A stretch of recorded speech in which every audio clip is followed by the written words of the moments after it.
ఒక ప్రతిపాదన నేను ఇంతకుముందే చెప్పాను.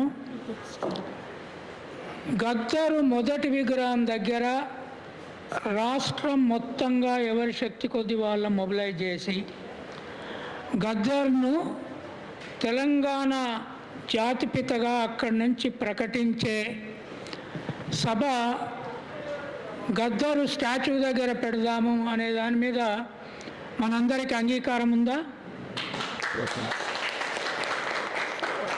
ఓకే, దానికి అంగీకారం ఉంది కనుక ఆ ప్రోగ్రాం 6వ తారీఖు నాడు కోసము ఒక పోస్టరు తయారై ఉంది. దాన్ని లాంచ్ చేద్దాము. లంచ్కి పోయే ముందు దాదాపు 2:30 దగ్గరికి వచ్చింది. ఆ స్టాచ్యూ ఎందుకు పెట్టా? గద్దరుతో తనకు ఎటువంటి అనుబంధం ఉండడం వల్ల తెల్లాపూర్ గ్రామస్తులు కుమార్ గారు కానీ, సత్తయ్య గారు కానీ, లేదా భరత్ కానీ, కుటుంబం కానీ దాన్ని స్టాచ్యూల ద్వారా ఎందుకు ప్రచారం చేయాలనుకున్నారు? ఆ స్టాచ్యూనే రేపు అంబేద్కర్ స్టాచ్యూ ఎట్లాగైతే ట్యాంక్ బండ్ దగ్గర సెక్రటేరియట్ ముందర సింబల్ అయిందో ఆ స్టాచ్యూను సింబల్గా చేసి తెలంగాణను ఒక మలిపి రాజకీయ పార్టీల ఈవెన్ ప్రభుత్వాల మెడలు కూడా ఉంచడానికి పెట్టిన స్టాచ్యూను ఎందుకు పెట్టారు? అక్కడ సభ పెడితే దాన్ని ఎట్లా చేయాలనుకుంటున్నారు?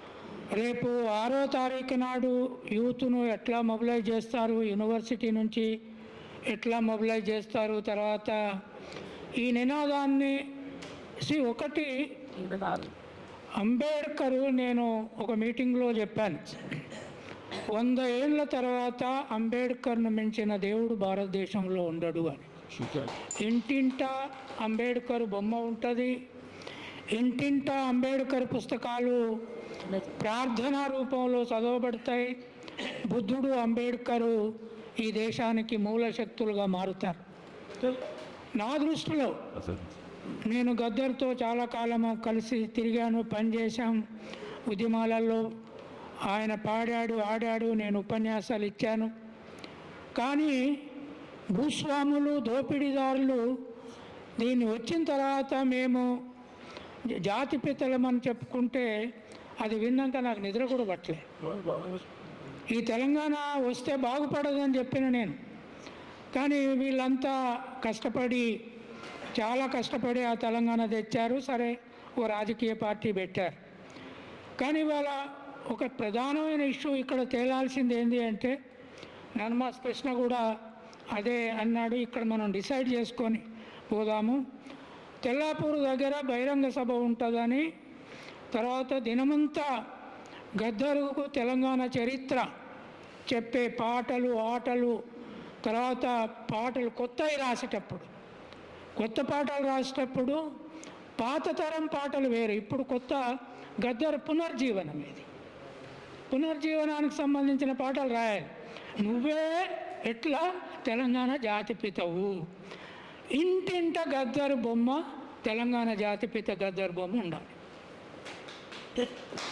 అది ఎట్లా చేస్తాం? మన పిల్లలకి ఎట్లా చెప్తాం? ఆయన పాడిన పాటలు పాడించుడు ఒక విషయం, మనము నిద్ర రావడానికి పాట వింటాం. ఇది అట్లా కాదు. ఇప్పుడు నిద్ర లేపడానికి తెలంగాణ జాతిపిత అని చెప్పాలి, నిద్ర రావడానికి పాట వినదు.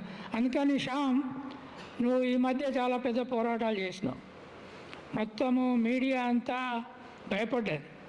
ఇప్పుడు రేపు ఇంటింటికి గద్దర్ పేరు ఎట్లా తీసుకుపోతావో చెప్పు. సురేందర్ వరంగల్ నుంచి వచ్చాడు. శ్రీరాములు గారు, ఇప్పుడు మన ముందు ఒక సమస్య ఏముంది అంటే, ఇదే సత్తయ్య గారు ఒక 50 లక్షలు పెట్టి గద్దర్ది కాంస్య విగ్రహం చేయించి రెడీగా ఉంది. దాన్ని వరంగల్లో ఈ కాళోజీ కళాక్షేత్రం పేరు గద్దర్ పేరు పెట్టి అక్కడ పెట్టాలనేది ఆలోచన ఉండే. ఈ పొంగులేటి శ్రీనివాసరెడ్డి తర్వాత అక్కడి మంత్రులు, ఎమ్మెల్యేలతో చర్చ జరిగింది, వాళ్ళు ఒప్పుకోలేదు. అది ఇప్పుడు ఆ విగ్రహాన్ని వరంగల్లో పెట్టించే ఏర్పాటు చెయ్యాలి. అది కాంస్య విగ్రహం 1,00,000. So Warangal bus stand centre దగ్గర మీరందరూ కనుక ముందుకు వస్తే వరంగల్లో మొత్తం అందరు కలిసి ఆ చౌరస్తాలో ఆ కాంస్య విగ్రహము పెట్టించే పోరాటం వరంగల్ నుంచి మేనేజ్ చేయవచ్చు. దానికి ఒక కమిటీ వేసుకొని ఇప్పుడు ఎవరు ఏ పార్టీలో ఉన్నారనేది కాదు, పార్టీలో వివిధ అభిప్రాయాలు ఉండొచ్చు, అది లీడర్లకు ఒక అభిప్రాయాలు ఉండొచ్చు, ఇంకొకరికి ఒక అభిప్రాయాలు ఉండొచ్చు. కానీ గద్దర్ మీద ఏ పార్టీలో ఉన్నా ఆయన చేసిన పోరాటం పట్ల మంచి అభిప్రాయం ఉన్న వ్యక్తిగా శ్రీరాములు గారి నేతృత్వంలోనే అక్కడ ఒక కమిటీ ఫామ్ అయ్యి వరంగల్లో ఆ కాంస్య విగ్రహం అక్కడ పెట్టించే ప్లాన్ కోసము కావలసిన ఉద్యమం ఒకటి నడమాలి.